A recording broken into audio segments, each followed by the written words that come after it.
बिस्मिल्लाहिर्रहमानिर्रहीम। अल नूर goat farm की तरफ से मैं बात कर रहा हूँ नवीद लगारी। तमाम दोस्तों बहन भाइयों को अस्सलाम वालेकुम वरहमतुल्लाहि वबरकातुहू। तो आज का जो मौसम है वो तो बहुत ठंडा है, धुंध है, और जानवरों के लिए सबसे पहले एहतियाती तदाबीर वो आपको ख़ुद भी पता है, दोहराता जाऊँ एक बार फिर से।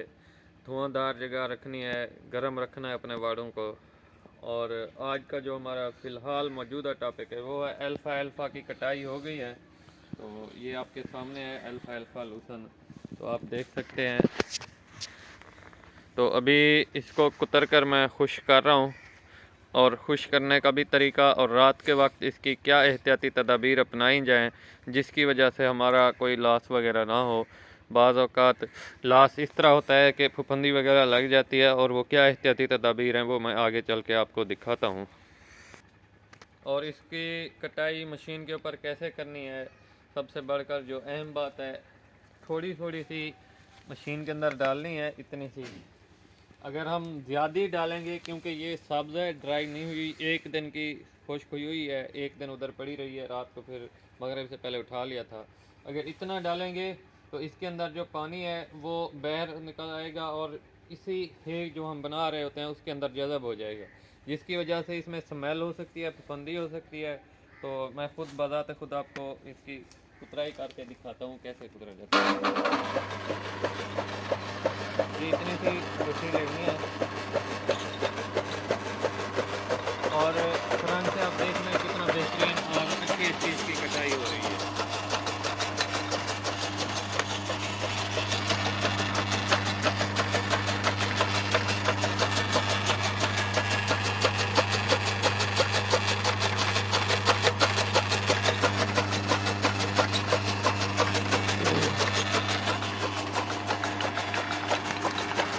ये था हमारा कटिंग का प्रोसेस, तरीक़ाकार।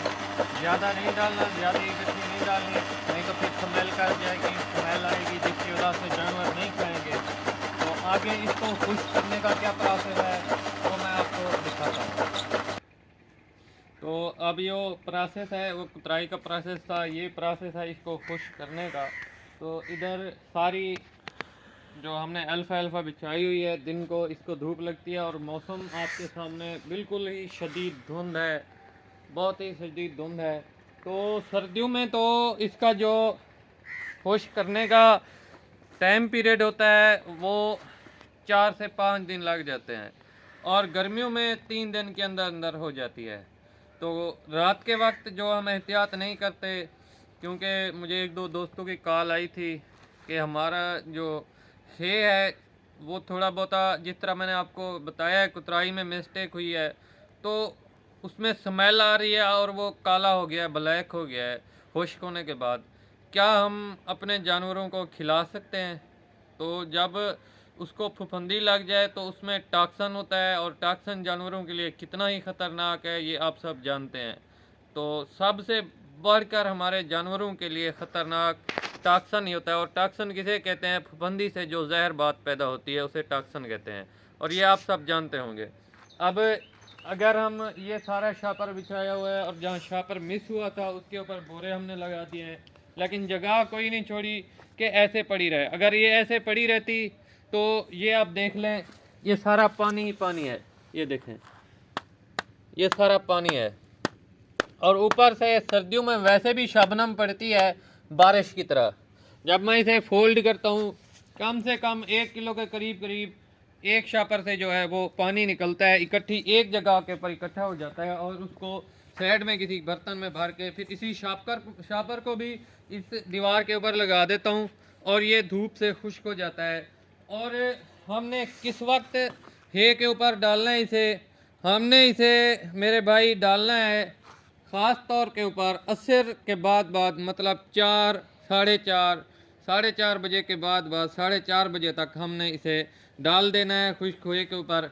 तो ये देखें, अब जब हम इसे खाएंगे तो हमारे हे पे ऊपर किसी किस्म की कोई शबनम नहीं होगी। ये 1 दिन का खुश्क हुआ है, तो इसे कम से कम 4 से 5 दिन लगेंगे। तो ये थी अहम वीडियो आपको बताने के लिए, और जो बिल्कुल खुश्क हो चुका है वो भी मैं आपको दिखाता हूँ। और पानी की बात कर रहा था, अभी मैं आपको पानी दिखा देता हूँ इसमें। ये पानी आपको नज़र आ रहा होगा। तो तकरीबन 1 किलो के करीब करीब ये सारे शॉपर के ऊपर, या इससे ज़्यादा भी हो जाता है बाज़ औक़ात। तो ये सारा पानी इधर इकट्ठा हो जाता है, तो इसी को किसी बर्तन में भर लेता हूँ। शॉपर को भी ड्राई करना होता है, ये देख लें, ये सारा ही पानी है। अगर हम शॉपर नहीं डालेंगे तो यही पानी हमारे खुश्क है में जज़ब हो जाएगा, और है भी खुश्क नहीं होगा। इसी वजह से हमारा जो है वो ब्लैक पड़ जाता है, और उसमें टॉक्सन फफूंदी लग जाती है, जिसकी वजह से हमारे जानवरों के बहुत से मसाइल होते हैं, और हम ग्रो करने की वजह से, इंक्रीज़ होने की वजह से डिक्रीज़ हो जाते हैं, अपनी गोट फार्मिंग में कम हो जाते हैं, और हमें लॉस का सामना करना पड़ता है। तो ये हमारे तीसरे रोज़ का खुश्क है, तीसरे रोज़ का। तो आज इसका तीसरा रोज़ है, 2 दिन पहले का। अब इसे तीसरे दिन रोज़ इसे जो है ना धूप लगेगी, उसके बाद 2 दिन और भी इसे धूप लगेगी। 5वें और 6ठे दिन में ये जाके तैयार होगा, और तैयार होने वाला है भी मैं आपको दिखा देता हूँ, उसकी भी शक्ल कैसी होगी।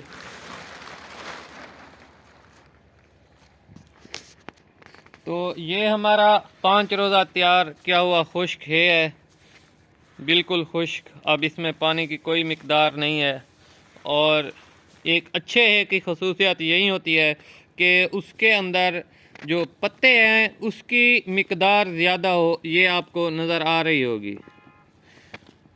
तो एक अच्छा है जो होता है हमारे लिए वही साबित होता है, पत्ते में ज़्यादा प्रोटीन ताकत होती है। तो ये था आज का हमारा टॉपिक, कंप्लीट हो गया। किस तरह से एहतियाती तदाबीर करनी है हमें खुश्क है के लिए, क्योंकि मसला आया है 2-3 दोस्तों को, तो उनका है ब्लैक पड़ गया था। उनकी मिस्टेक यही थी कि एक तो उन्होंने कुतरा अच्छी तरीके से नहीं, वो भी कुतराई का तरीका मैंने आपको बता दिया है, और इसको संभालना कैसे है रात के वक्त वो भी मैंने आपको प्रैक्टिकली करके दिखा दिया है। ये शापर लगे हुए हैं आपके सामने, 2-2, 1.5 किलो के करीब इन शापरों से पानी निकलेगा। अगर यही पानी इसके अंदर जज़ब हो तो टॉक्सन पैदा हो जाता है, फफूंदी हो जाती है। तो अब मुझे इजाज़त दीजिएगा। ये थी बहुत अहम मालूमात। और मौसम आपके सामने बहुत ही ख़तरनाक गंभीर मौसम बना हुआ है।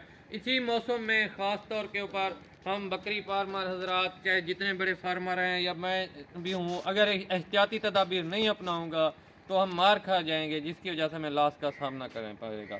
इसलिए तमाम तरह की एहतियाती तदाबीर अपनाएं, और बकरी फार्मिंग में कोई लॉस नहीं होता जब तक हम खुद एहतियाती तदाबीर से मिस्टेक ना करें। ये छोटे छोटे पॉइंट होते हैं, बहुत से छोटे छोटे, जिनकी हमें केयर करनी होती है, और हमें डिवेलप करने में जब हम केयर करेंगे, इन छोटे छोटे पॉइंट को पकड़ेंगे, इंशाल्लाह अल्लाह के हुक्म से हम बहुत ही ग्रो करेंगे और डिवेलप करेंगे। जज़ाकल्लाह जी, फ़ी अमानिल्लाह।